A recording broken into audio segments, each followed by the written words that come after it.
Alright, today I'm going to show you how you can fill blank cells with text or any value that you'd like within Excel. So here we have some very basic data, and one thing you'll notice is that we have some blank cells or missing data here. Now there's a couple of reasons why we might want to fill these in when dealing with a pivot table or some sort of dashboard that's referencing this data. But the way you can fill these blanks all at the same time is first you need to select your data.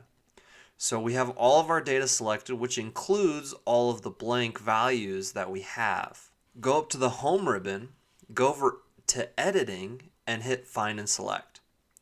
Then we're going to want to hit Replace, and this little box will appear.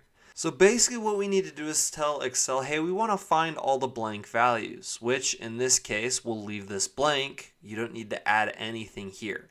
And here is what you can indicate you want Excel to replace that with. So basically what this is going to do is it's going to find all the blank values in the selected text, and we can replace that with whatever text or value we want, and we can indicate that here. We could type NA, 0, we could hit a dash, whatever value or text we want, we input here.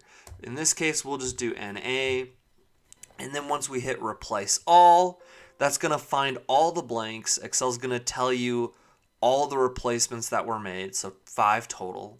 We'll go hit OK and close this, and we can see that all of the blanks were replaced with NA.